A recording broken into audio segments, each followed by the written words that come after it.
복음 8장. 오늘은 40절부터 마지막 절까지 보겠습니다.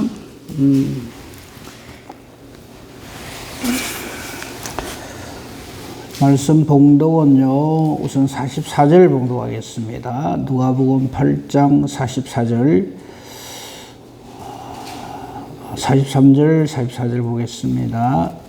이에 12해를 혈루증으로 앓는 중에 아무에게도 고침을 받지 못하던 여자가 예수의 뒤로 와서 그의 옷가에 손을 대니 혈루증이 즉시 그쳤더라. 넘어가서 48절 봅니다. 예수께서 이르시되 딸아, 네 믿음이 너를 구원하였으니 평안히 가라 하시더라. 50절입니다. 예수께서 들으시고 이르시되 두려워하지 말고 믿기만 하라. 그리하면 딸이 구원을 얻으리라 하시고, 우리 이 사건은 이미 우리가 익히 알고 있는 내용이죠. 해당장 야이로의 죽은 딸을 살리심, 그리고 그 이전에 12의 혈루증을 앓는 여인이 예수님의 옷가에 이렇게 손을 댐으로 병이 나음을 입고 예수님으로부터 구원을 얻었다. 네 믿음이 너를 구원했다. 평안히 가라 하는 이 말을 들었다 하는 내용. 너무나 잘 아는 내용이죠. 그런데 이제 이 사건들을 그냥 단순히 그때 일어난 사건들이라고 보기보다는 8장부터 이렇게 연결을 해서 8장 전체의 이 흐름으로부터 이 말씀을 해석해야 한다라고 말씀을 드렸어요. 예수님께서 8장 들어오셔가지고 씨 뿌리는 비유를 하셨어요. 이 씨는 하나님의 말씀이고, 하나님 말씀이 이렇게 바르게 마음속에 심겨진 사람은 엄청난 하나님으로부터의 은혜와 복을 받게 된다 하는 씨 뿌리는 비유를 말씀하셨어요. 그러니까 이 하나님의 말씀이 우리 인간에게 이렇게 임하게 될 때에 우리는 우리의 모든 문제가 해결이 되고 또 우리의 모든 나음을 잊게 된다 하는 것을 예수님은 선포를 하시죠. 그랬더니 이제 항상 제가 말씀을 드립니다만, 예수님께서 무슨 일을 하시면, 혹은 예수님의 제자들이 무슨 일을 하면 거기에 반드시 악한 세력들이 거기에 자꾸 그 말씀을 말씀드리지 못하게 합니다. 그 일이 오늘 이 8장 안에도 나와요. 그저께 봤습니까? 19절부터 21절에 보면 예수의 어머니와 동생들이 찾아와요. 왜 찾아올까요? 우리 아들이 말씀을 잘 전한다. 혹은 우리 형님이, 우리 오빠가 말씀을 잘 전한다. 격려하고 응원하기 위해서 온 거 아닙니다. 안 찾겠습니다만, 이 당시에 예수님의 그 형제들은, 그리고 친척들은 아주 예수님 때문에 아주 괴로워해요. 안 찾겠습니다. 마가복음 3장 21절 이하에 보면 예수님 보고 미쳤다 그래요, 가족들이. 그리고 그 예수님께서 이런 놀라운 역사들을 이렇게 이루고 말씀으로 이렇게 우리를 가르치시고 귀신을 쫓아내고 병을 고치고 하니까 아주 이 못된 소리들을 하죠. 그리고는 그 예수님의 형제들을 빗대어서 저들은 이렇게 말을 합니다. 우리 저아버지 잘 안다. 그 마태복음 13장 54절에 57절, 지금 안 찾겠습니다. 거기 보면 저아버지 목수하니까 저것만도 내 잘 아는데, 지 동생들 우리하고 같이 살잖아. 지금 같이 늘 그 동생들하고는 나는 친구다. 그리고 그 누이들, 예수님이 남동생이 4명이나 돼요. 그리고 그 누이들도 있어요. 그 누이들은 내하고 같이 사는데 내 처남이잖아. 이런 식으로 해가지고 예수님이 하신 말씀을 전부 뒤집어 버립니다. 근데 자기가 하나님의 아들이야. 자기가 무슨 메시아예요? 이런 식으로 해서 하나님의 말씀이 말씀되지 못하게 합니다. 이 사탄이 하는 짓이 언제나 그래요. 주옥 같은 천국의 말씀을 쫙 전가하면 뒤에서 딴소리 합니다. 이렇잖아, 저렇잖아, 이러면서. 이번에는 인간관계를 가지고 엮어버립니다. 그죠? 그러니까 21절을 오해를 하면 안 돼요. 예수님이 이런 말씀 하시죠. 내 어머니와 내 동생들은 곧 하나님의 말씀을 듣고 행하는 이 사람들이라 이랬어요. 이거를 요거만 딱 보면은, 야, 예수님 매정하네. 어떻게 어머니하고 동생들이 찾아왔는데 한번 만나보지도 안 하고 아주 이렇게 말이지. 그러니까 요것만 딱 보면 아주 예수님이 아주 불효자잖아요. 저런 사람들이 내 어머니, 내 형제가 아니라 하나님 말씀을 듣고 이 말씀대로 그렇게 행하는 사람이 바로 내 형제 자매다. 이 말씀을 잘못 읽으면 그렇게 읽어버린단 말이죠. 그러면서 또 뭐라는가 하면 주의를 하는 데 있어서는 가족이고 뭐고 돌아보면 안 돼. 이래가지고 이상한 그런 집단들이 생겨나죠. 그래서 뭐 집안이고 가정이고 뭐 다 갖다 비리고 예수님만 잘 믿으면 된다. 이런 식으로 이 말씀을 가지고 그렇게 인용을 합니다. 완전히 이거는 말씀을 거꾸로 읽고 있는 거죠. 이렇게 예수님의 그 어머니와 동생들이 찾아와서 이렇게 하는 걸 보면은 사탄이 얼마나 교묘하게 이 말씀을 회방하는가 하는 것을 알 수가 있어요. 그죠? 딴 거는 다 놔두고요. 그 부분 한번 찾아봅시다. 봤습니다만, 마태복음 13장 54절 한번 봅시다. 거기 보면, 이런 식으로 예수님의 이 메시아 되심, 예수님의 이 말씀을 완전히 흔들어 버려요. 보세요. 54절부터 볼까요? 예수님이 이제 나사렛으로 돌아오셨어요. 회당에서 가르치시니 놀라면서, 야, 이 사람이 이 지혜와 이런 능력이 어디서 났느냐? 뭐 이것까지는 괜찮아요. 그런데 그 다음 보시면, 이는 그 목수의 아들이잖아. 저 아버지 요셉, 내 잘 아는데? 그 어머니는 마리아잖아. 그 형제들 야고보, 요셉, 시몬, 유다, 그거 다 우리 잘 아는데? 그 너희들은 다 우리와 함께 있지 않냐? 이 말은 우리와 함께 있단 말은 우리와 같이 살고 내 마누라고 이 소리예요. 그런데 이 사람이 이 모든 것이 어디서 나느냐 하면서 57절이 핵심입니다. 예수를 배척해버려요. 그 예수님이 하시는 모든 말씀이나 모든 놀라운 이적과 기사를 다 그냥 무너뜨려 버리는 거예요. 그런데 무슨 자기가 메시아라 그러고 하나님 아들이라 그러고 말도 안 되는 소리를 한다고. 이 사탄은 이런 식으로 합니다. 그러니까 예수님한테도 이런 식으로 달라들어갖고 무너뜨려 버리거든요.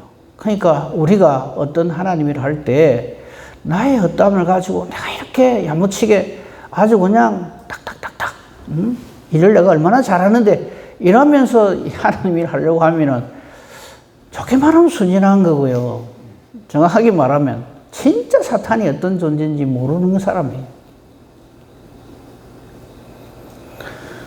이런 난리가 나니까 이제 다시 본문 돌아옵시다. 제일 당황하는 사람들이 누굴까요? 예수님 제자들입니다. 이거 문제가 있네. 이래 되는 거죠. 그럴 때 예수님께서 제자들, 예수님과 함께 이 말씀을 이렇게 전하는 앞으로 사역을 감당할 제자들에게 틀림없는 예수님은 하나님의 아들이시요 살아계신 하나님의 아들이시요 우리를 구원할 그리스도 구주시라 하는 것을 증거하는 사건들이 생겨나는데 그 사건들이 뭐냐 하면 첫 번째가 바람과 물결을 잔잔하게 하시는 거예요. 그죠? 22절부터 25절에 있는 거. 그냥 이거 단순히 그냥 풍랑 만나가 예수님이 그냥 이거 잔잔하게 해줬다.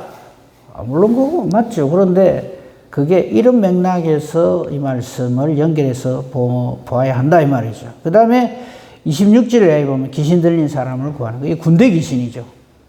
그러니까 군대 귀신이 이렇게 예수님한테 달라들어도 예수님은 능히 물리치신다 하는 것을 보여주시고요.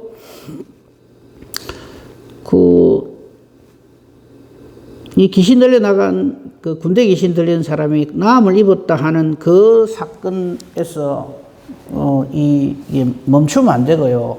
이 사람의 그 다음 모습을 대체로 보면 그냥 잘 생각 안 하고 그냥 넘어가는데 한번 잘 봅시다.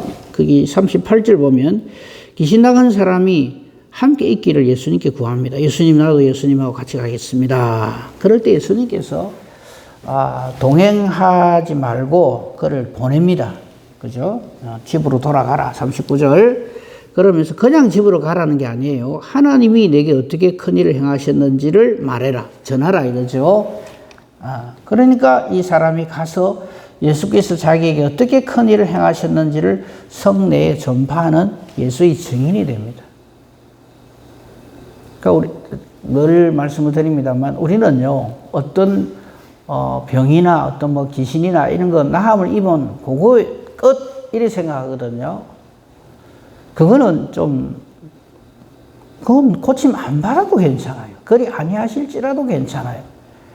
이 귀신 들린 사람에게서 최고의 귀신에서 해방된 것은 바로 그전에는 귀신의 종로를 하던 하순이었는데 지금은 예수의 증인이 됐다고 하는 거예요. 이런 것을 우리가 좀 놓치지 말았으면 좋겠어요. 그러니까 첫 번째 바람과 바다를 잔잔하게 하시고 그 다음에 귀신 들린 사람을 고치시고 세 번째 사건이 뭐냐면 12의 혈루증 들린 사람이 낫는 거예요. 그렇죠? 그러니까 이 이적과 기사를 그냥 단순히 똥가리 내서 보는 것보다는 이런 맥락 하에서 예수님이 이런 일들을 통해서 틀림없이 예수님은 하나님의 아들이시오 우리 구주시다 하는 것을 이렇게 증거해서 보여주신다는 거죠. 이 아는 내용은 우리 너무나 잘 아는 내용들이잖아요. 일단 12의 혈루증 이 여인에게 먼저 한번 집중해 보십시다. 43절에 보면요.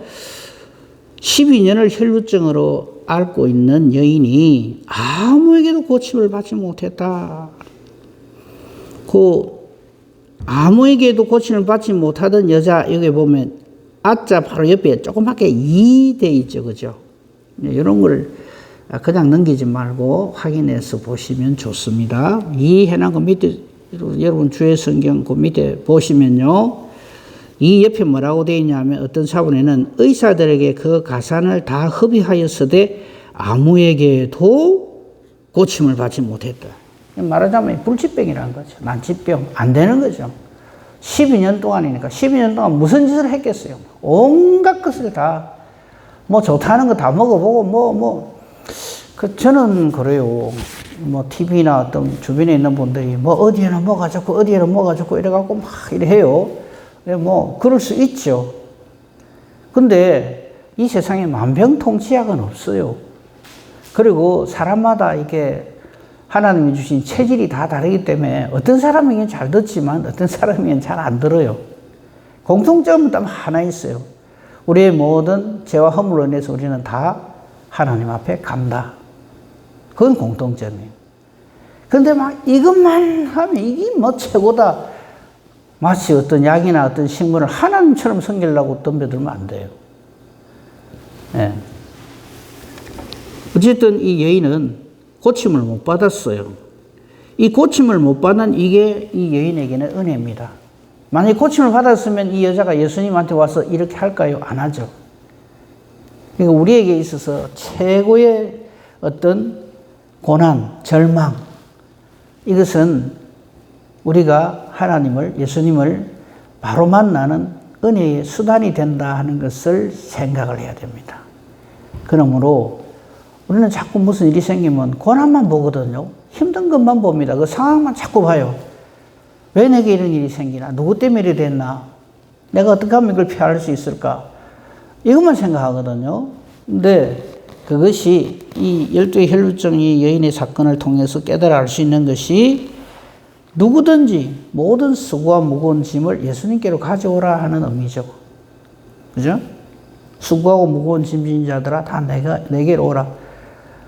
내가 그거 다 해결해 주겠다. 이 말이잖아요. 이게 그 해당됩니다. 이 여인이 얼마나 고통스럽고 모든 것에서 다 절망적인 상황에서 제일 잘한 게 44절입니다. 이 이제 다른 병행 기절에 보면 이게 좀 더 자세히 나와 있죠. 이 여인이 왜 이렇게 예수님 뒤로 와가지고 그의 옷가에 손을 대느냐 하면 옷가만 만지더라도 내가 나음을 입을 것이다 하는 그런 믿음을 가져요. 사실 이거는 누가 봐도 말도 안 되는 거죠. 뭐 옷감 만진다고 병 다 낫느냐, 그죠? 이거는 뭐 사실은 말도 안 되는 소리잖아요. 근데 이 여인은 그런 마음을 가지고 있어요. 그러니까 지푸라기라도 짚는 심령으로 그렇게 한 거예요. 그렇죠? 그래서 예수님 앞으로는 못 가요. 왜? 사실 이 혈류증이 있는 여인은 부정하거든요. 구약 성경에 이 부정한 여인은 사람들 앞에 나오면 안 돼요. 다른 사람하고 접촉해도 안 되고.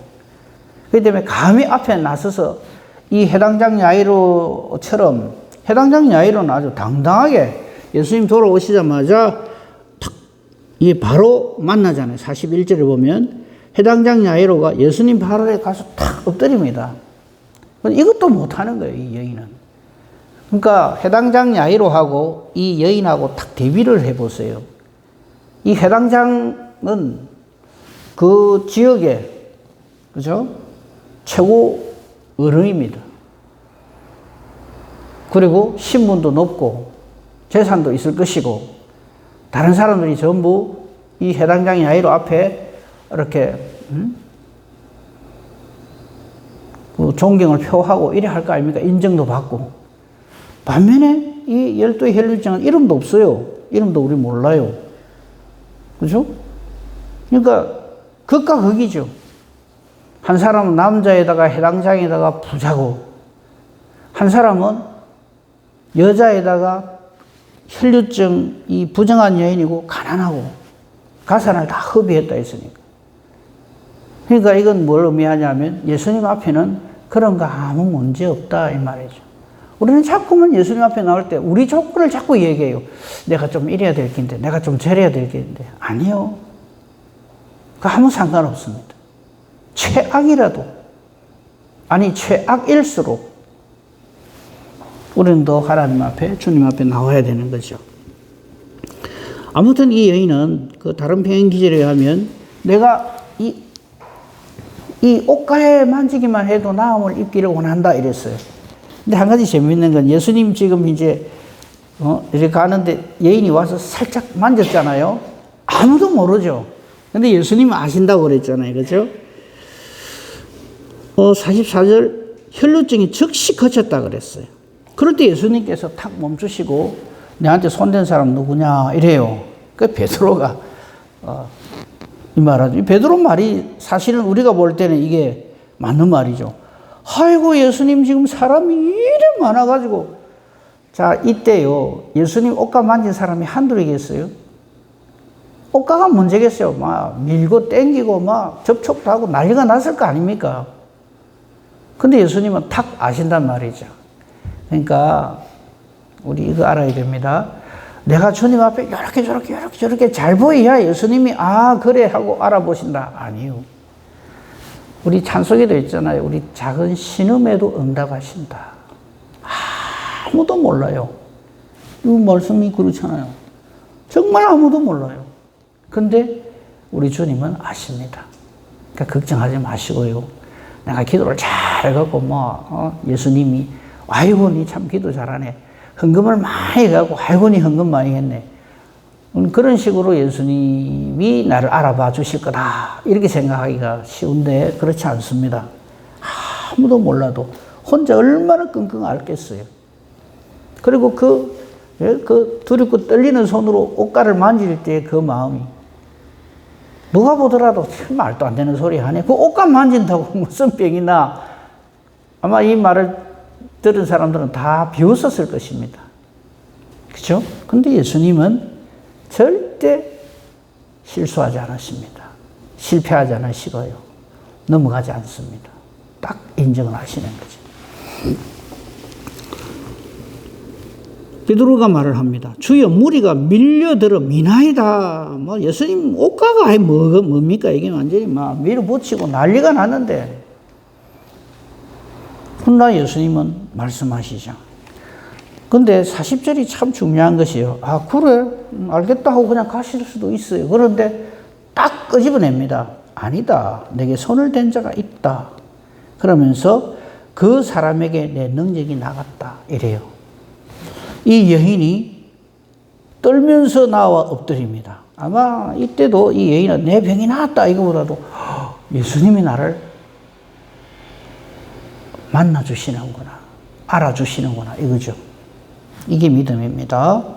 그리고 손댄 이유와 나은 것을 모든 사람 앞에서 말한다. 이게 예수의 증인이죠. 우리도 마찬가지로 우리가 무슨 외국에 나가서 선교사 일을 하고 뭐를 하고 막 이래 해야 예수의 증인이 된다. 물론 그분들 참 훌륭하신 분들이죠.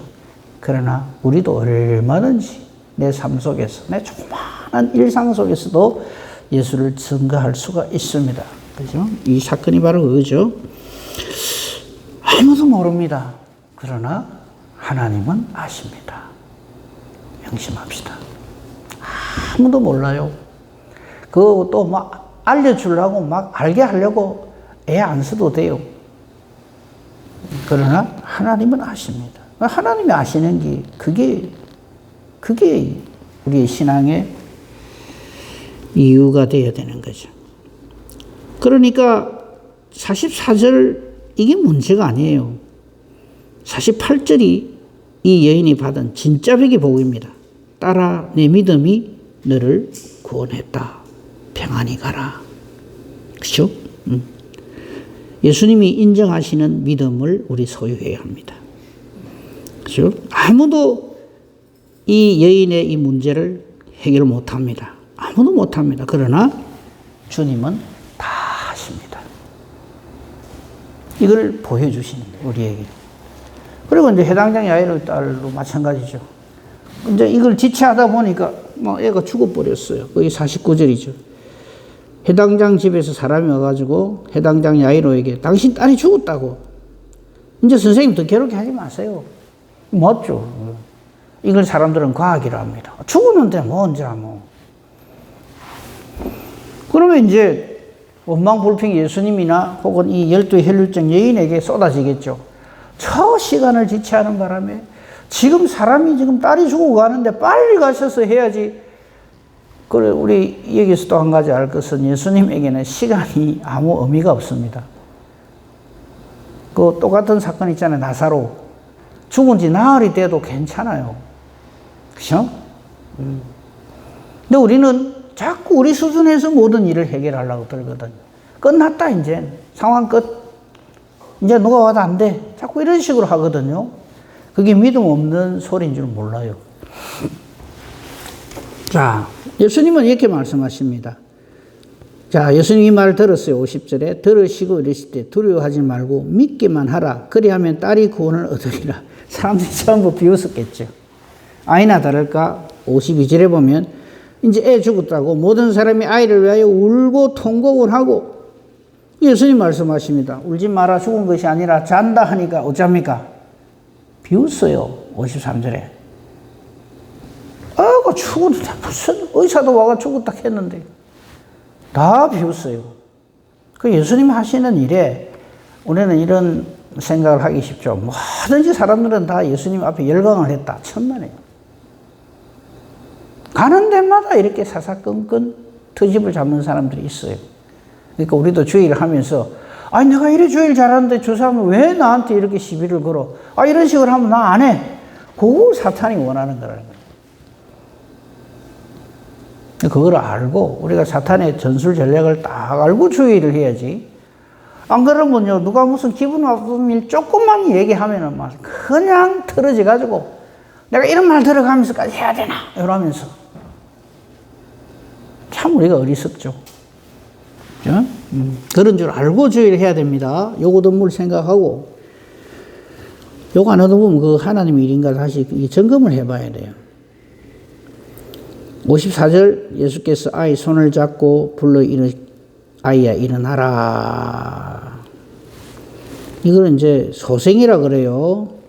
이건 뭐 죽었지만은 이걸 부활이라 그러면 안 돼요. 부활은 첫 열매는 오직 예수님입니다. 이거는 죽은 자가 다시 사는 것. 마치 여러 질병들이 그 병으로 있다가 나음을 입는 거하고 똑같은 거예요.